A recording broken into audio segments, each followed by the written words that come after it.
Oi, gente. Eu sou o professor Robertson, professor de filosofia, e a pedido da professora Priscila, vim dar algumas dicas aí sobre como usar talvez não, como usar o mito de Procusto nas redações. A mitologia grega ela é muito rica, muito sábia, né, ao usar os mitos. Não à toa que os gregos se tornaram notórios nessa arte. Né? Eles pegavam histórias que aparentemente, como diria Rubem Alves, não acontecem todos os dias, e por não acontecerem todos os dias, acontecem sempre, e com essas histórias tentavam justificar ou explicar coisas do dia a dia. Nós vivemos hoje numa sociedade marcada pelo padrão, marcada pela sistematização, e o mito de Procusto ele vem somar a essa ideia até como uma forma de interpretação não só da sociedade grega, mas da nossa sociedade contemporânea. O que fala o mito? Vocês vão perceber que tem algumas variantes na história. Né? Então vocês vão encontrar, quem procurar pesquisar na internet, a internet tem uma série de reproduções desse mito, vocês vão encontrar algumas variações, eu vou comentar elas brevemente, vocês vão perceber que elas são, assim, insignificantes perto da estrutura central do mito. O mito conta de um gigante, em alguns lugares se encontra bandido, em alguns lugares se encontra como gigante bandido chamado Procusto. Ele morava numa floresta, em alguns lugares foi encontrado numa serra, não importa o local exatamente, mas importa saber que era um local de trânsito de viajantes. E o Procusto sempre convidava, e se convidava, coloque aspas aí, né, esses viajantes a fazerem pousada na sua casa. O detalhe é o seguinte, que quando esses viajantes paravam na sua casa para pernoitar, ele oferecia a esses viajantes a sua cama. E esse sua cama também coloque aspas, vou explicar mais adiante por quê, que tinha a exata medida da sua altura. Só que, quando o viajante adormecia, o Procusto prendia o viajante na sua cama e, se o viajante fosse maior do que as suas medidas, ele cortava pernas, cabeça, para que o viajante ficasse na sua medida. Se o viajante fosse menor do que ele esticava o viajante, de forma que o viajante alcançasse a medida de Procusto.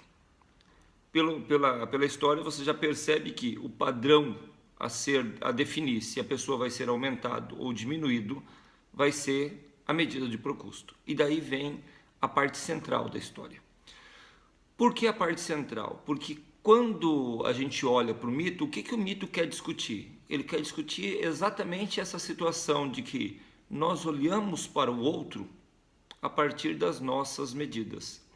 A Priscila, quem é aluno da Priscila conhece essa frase, né? Talvez seja até uma frase meio de cabeceira. O Frei Leonardo Boff dizia que os olhos veem a partir de onde os pés pisam.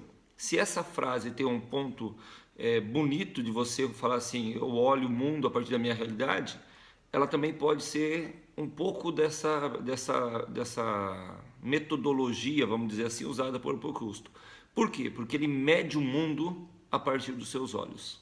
Aí vem a ideia do preconceito, aí vem a ideia da intolerância, aí vem a ideia de uma série de padrões e estruturas que existem na nossa sociedade que tentam colocar todo o indivíduo, todo cidadão dentro de uma determinada forma de ver o mundo.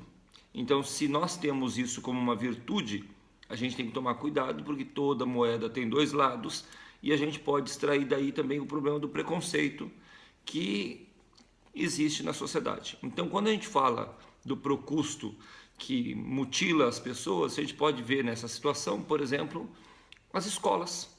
As escolas são um excelente exemplo para falar exatamente desses professores que eventualmente querem que todos tenham a medida da sua forma de pensar. Ou quando você pensa, por exemplo, na política e você quer que todo mundo tenha o seu olhar político. Ou quando você olha para a religião, vamos lembrar o tema do Enem do ano passado, a intolerância religiosa, e você quer que todo mundo olhe para a ideia de Deus a partir do seu ponto de vista, a partir da sua perspectiva, enquadre a religião a partir dos seus olhos e assim viva a religião a partir das suas crenças. Então, quando a gente pensa no mito de Procusto, o que está por trás dele? A ideia de que eu meço os outros pelas minhas crenças, eu meço os outros pela minha forma de ver o mundo, eu meço os outros e tento enquadrar os outros naquilo que são as minhas perspectivas. E aí nós temos uma série de problemas.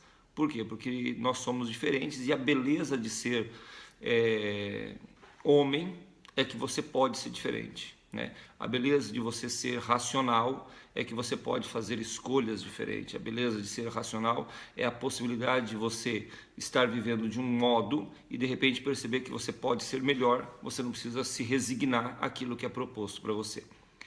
Mas o mito tem um detalhe que em algumas narrativas você encontra, em outras narrativas você não encontra, mas ela é o pano de fundo da história. O Procusto não tinha uma cama só. Secretamente ele guardava uma segunda cama, ou seja, não importa quem estivesse, quem fosse pernoitar na sua casa, quem pernoitasse nunca estaria adequado.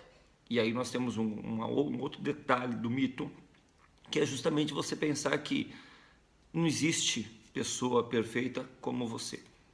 Então, quando você acha que encontrou alguém que está na sua medida, você arruma uma forma de encontrar defeitos. E aí tem o nosso olhar que muitas vezes coloca as pessoas como pessoas que, embora tenham N virtudes, você busca nela também um defeito, porque uma pessoa virtuosa, que seja mais virtuosa que você, ela te incomoda.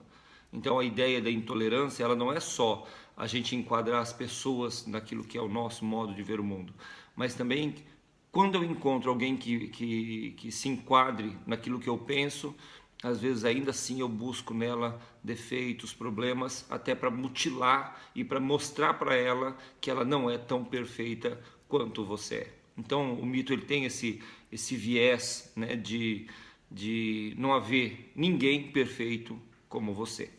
Como todo mito, como toda história grega, e não à toa, a gente, quando conta mito grego, a gente fala que existe a beleza do mito grego na tragédia, justamente porque o mito ele tem que ser pedagógico, ou seja, o mito tem que oferecer para você uma perspectiva de você olhar para a realidade e falar assim, ser assim não é bom.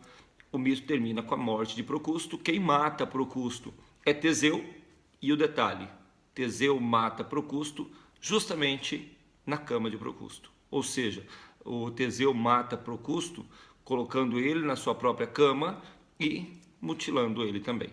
Então a ideia por trás ali tem que, se ninguém é perfeito, cuidado, porque nas suas imperfeições também pode estar a sua cama, nas suas imperfeições também pode estar o seu fim trágico, né?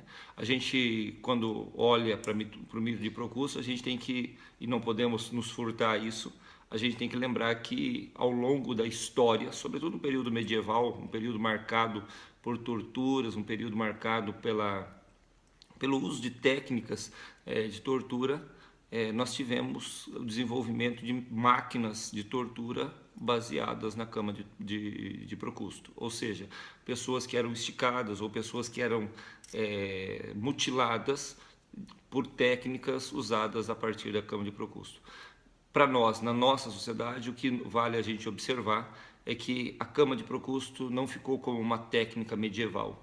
Hoje, quando a gente faz bullying em escola, hoje, quando a gente vê assédio moral nas empresas, hoje, quando a gente vê técnicas e métodos pedagógicos que ceifam as diferenças, fazendo todo mundo ficar homogêneo, né? A ideia de massa, aquele negócio que você vai sovando até ficar tudo igual, né? Tem um pouco de Procusto. Então a nossa sociedade, embora tenha passado aí já anos e anos e anos, séculos, a gente continua conservando um pouco dessa estrutura do mito de Procusto na sociedade atual. Ou seja, a ideia de que nós fazemos as pessoas serem iguais. O diferente nos incomoda, o diferente nos tira tranquilidade. A gente quer que as pessoas sejam iguais e, se possível, iguais aos nossos padrões. Então, quando você olha a moda, você vê isso. Enquanto quando você olha as escolas, você vê isso. Quando você olha o tipo de profissionais que nós temos no mercado, você vê isso. Quando nós vemos a estrutura de governo, a gente percebe que na estrutura de governo a gente quer pessoas iguais, né? Então, o diferente, ele ainda causa inquietação, né? Já dizia Caetano Veloso na música Sampa, né? Narciso acha feio o que não é espelho, a gente repudia aquilo que não se assemelha à nossa forma de ver, à nossa forma de pensar, à nossa forma de enquadrar as coisas dentro da nossa realidade, tá bom? Espero ter te ajudado, né? Numa redação, isso aí dá para você usar em vários temas, sobretudo porque, em geral, os temas de proposta social, de problemas sociais, eles geralmente vão discutir questões que pedem da sociedade uma homogeneidade, e o ser diferente é ser rico e assim e ser diferente mesmo. Não, assim, não há problema no ser diferente. Um detalhe a mais, né? E aí a título de curiosidade, o próprio nome Procusto significa esticador, né? Você vai encontrar talvez com outras duas expressões, Damastes, e tem uma outra expressão, me foge agora, tá? Mas Damastes é o outro nome também usado para Procusto, tá? Ou esticador. Espero que sirva para você, espero que tenha te ajudado. Qualquer outra possibilidade, a gente dá aí uma outra trabalho, um outro mito, tá bom? Fica com Deus, aproveita, boa prova, tranquilidade.